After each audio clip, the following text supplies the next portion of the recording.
Assalamualaikum warahmatullahi wabarakatuh. Apa kabar sobat sekalian? Jumpa lagi di channel Enarpol. Kali ini kita akan membahas berita anggas, yaitu tentang Partai Umat yang tak lolos jadi peserta pemilu.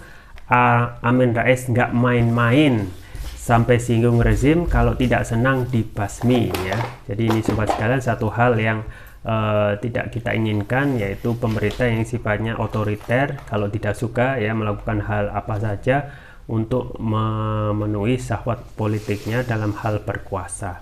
Ini juga terkait dengan Partai Umat yang posisinya tidak diloloskan karena verifikasi faktual di KPU, yang otomatis ini tidak Partai Umat tidak bisa berlaga di pemilu 2024. Ternyata memang anggapan dari Amin Rais ada benarnya, karena juga ada pemberitaan yang menghebohkan, diantaranya adalah adanya KPUD yang melaporkan KPU karena ada intimidasi ya terkait dengan verifikasi faktual pemilu 2024. Baik, langsung saja kita baca dan kita ulas.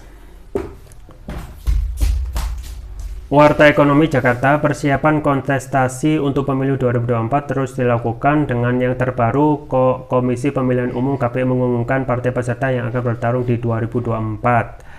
Diketahui Partai Umat jadi satu-satunya partai yang tidak lolos melewati verifikasi faktual sehingga tak bisa berkontestasi di pemilu 2024. Mengenai hal ini, Ketua Majelis Syuro Partai Umat, Amin Rais, angkat suara. Amin Rais menganggap apa yang terjadi pada partainya adalah gambaran bagaimana rezim saat ini menjalankan pemerintahan.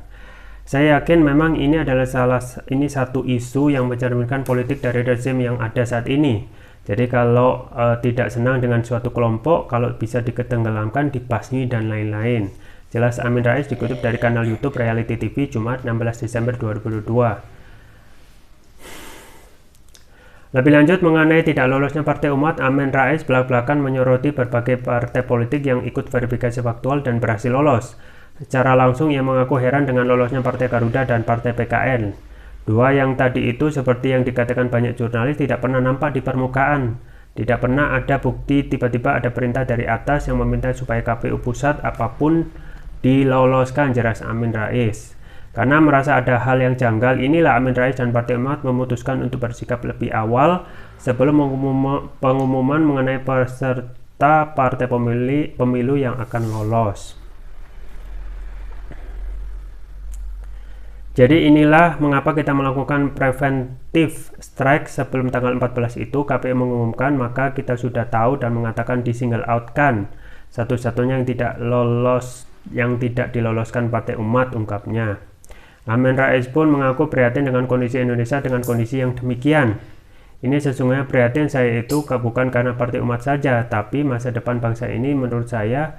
Kalau saya keliru mohon maaf, memang sudah meluncur pada suatu negara yang dikuasai oleh mafia, cukong, taipan, grup, dan oligarki yang akan menenggelamkan bangsa sendiri dan menguntungkan bangsa lain, jelasnya. Partai Umat diketahui telah melayangkan gugatan melawan KPU kepada Bawaslu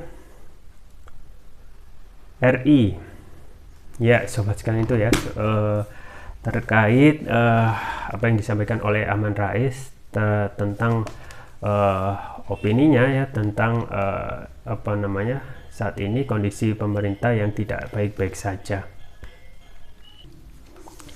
Nah, satu hal lagi ya, tentu saja kalau kita ingin truly frankly speaking, ini adalah ancaman ya, ancaman yang dari dulu hingga sekarang pada rezim ini sangat jelas sekali memperlihatkan tindakan yang sifatnya otoriter dan juga melakukan tindakan yang kalaupun itu tidak suka kadang dilakukan penghapusan atau dibasmi sesuai yang disampaikan oleh Amin Rais. Nah, ini tentunya praktek-praktek yang tidak elok, yang harusnya tujuan pemerintah itu apa gitu ya, karena tujuan pemerintah yang sesuai undang-undang kan harus melindungi segenap bangsa dan seluruh tumpah tanah air ya, segenap bangsa dan seluruh tumpah tanah air. Kemudian juga tentu saja untuk praktek-praktek seperti ini satu hal ya, pasti akan mendapatkan balasannya ya. Misalnya terus-menerus ya tingkat kepuasan terhadap pemerintah akan menurun. Dan kita ketahui, kita harus paham bahwasanya kekuasaan itu tidak akan pernah ya berlangsung terus-menerus, pasti akan ada akhirnya. Dan kalau kita tidak meninggalkan legacy yang baik untuk negeri ini, termasuk juga untuk memberikan sikap yang baik kepada rakyat dan menegakkan keadilan yang seadil-adilnya, maka yang terjadi tentu saja ya akan ada ya yang sifatnya protes sosial. Tentu saja yang kita khawatirkan adalah people power ya, terutama ketika pemilu yang dihasilkan itu akan nampak sekali kecurangan-kecurangan ya, yang kita sudah tampak saksikan hari ini. Kecurangan itu sudah nampak terutama untuk pada proses awal saja ya, belum lagi kalau kita sudah menjalankan tahapan lebih jauh lagi, pencoblosan, akhirnya nanti penentuan pemenang, yang tentu saja kalau kita tidak frankly speaking ataupun tidak benar-benar menjalankan pemilu ini dengan jujur dan adil, terutama dari penguasa yang tidak mempunyai good willing ya untuk menciptakan suasana ataupun suasana kondusif dan mendorong lembaganya untuk adil ya, dalam ini KPU dan Bawaslu, maka kita tidak akan bisa mengharapkan ya kondisi negeri ini akan baik-baik saja ke depannya. Itu saja yang bisa saya sampaikan. Semoga bermanfaat. Jangan lupa like, share, dan subscribe. Sampai jumpa lagi. Wassalamualaikum warahmatullahi wabarakatuh.